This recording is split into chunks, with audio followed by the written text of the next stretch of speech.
right, today I'm going to talk about what happened when I weighed myself every day for an entire month, 31 days in July.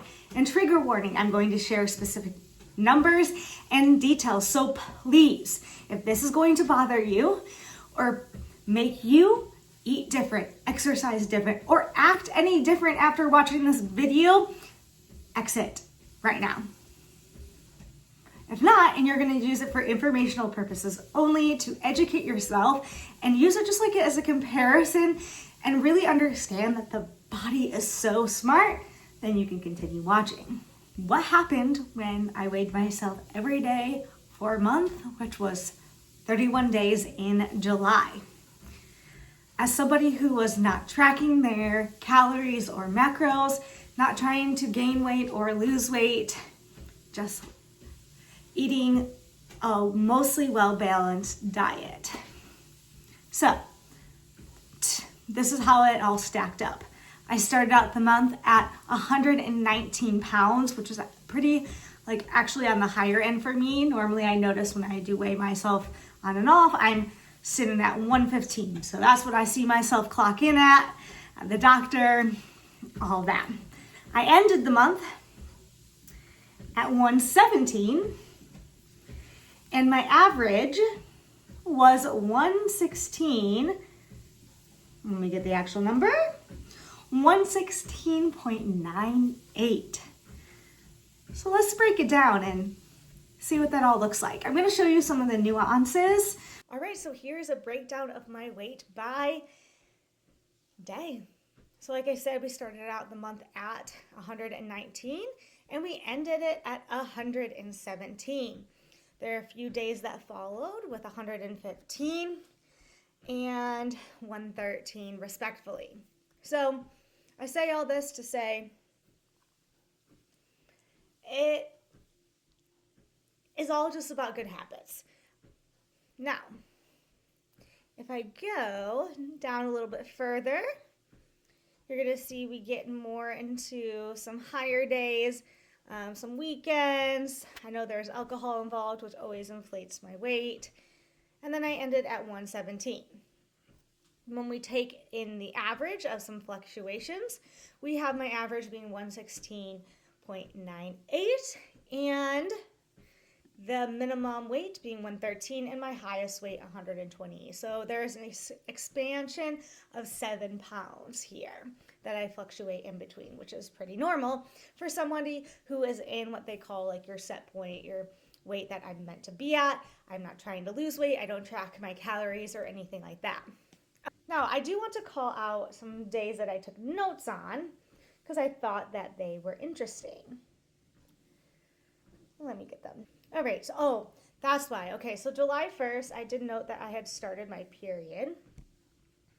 July 3rd, the day before, I remember I didn't eat as much. I just wasn't feeling great.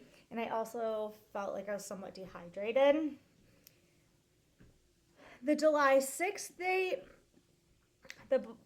I had some pizza and cocktails, so lots of carbs, probably retaining a little bit more water. July 9th, I don't know why I noted this, but I weighed myself with clothes on, which was not normal for me. Oh, I know what it is. So something I'm going to show you in the app is the scale also is not perfect, and you're just going to have to get over that, because I would sometimes stand on it and it would give me a weight that I was like, that's ridiculous. That's totally not true. And then other times it would show the same number over and over. So when I first had stepped on it, I remember it had showed me 120. And then I stepped on it multiple times after and it showed me 115. So there could be some inaccuracies in your scale to take into consideration. But again, if you're just in your range, you know that you are on par. I think that's why if you are going to weigh yourself, don't be sporadic.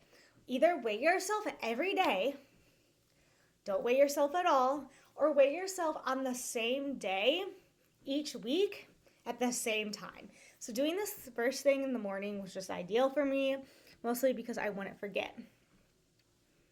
Oh, this was the night. Okay, July 10th, I devoured, 5 cookies and drank a glass of wine, but I weighed towards the lighter end of my weight for this month. The 11th, what I would have considered this like a bad food day. I note I didn't get as many of my nutrient dense foods, and I ate pizza for dinner, which always spikes my weight. I also started spotting my period has been also a source of wacko. So as you can see, whenever I'm starting my period here and here, which is really close together, I always spike in my weight.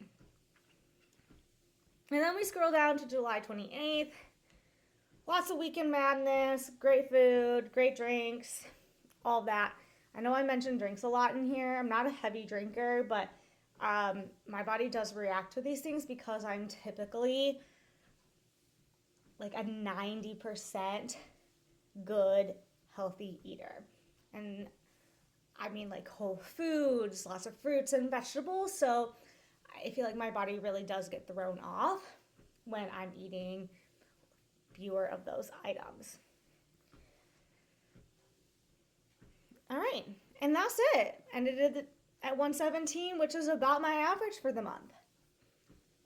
All in all, I hope you found that informative, and really what you got out of it is that weight fluctuates. That's not just some sort of buzz messaging that you have heard, and that when you're eating relatively consistently, your weight will maintain itself. And for someone like myself, I have been at this weight for going at least 3 years, so I really feel confident it's where I'm supposed to be and where it's been feeling my best. I went ahead and looked back at my numbers for the year to see where it averaged out for the month. And I see on January, I was averaging 115.5, February 115.9, March 113.9, April 113.5, May 115.3, June 117.2, and then July 116.98, which we can call 117. So I stay in this area, go up and down, whatever, prioritizing fruits, vegetables, protein, and I love to be active. I take rest when I feel like I need it, and in general, I feel really good. Be sure to check out my other videos for other tips on what helps me just contribute to this lifestyle where I'm not yo-yo dieting and my weight isn't spiking and it's not plummeting.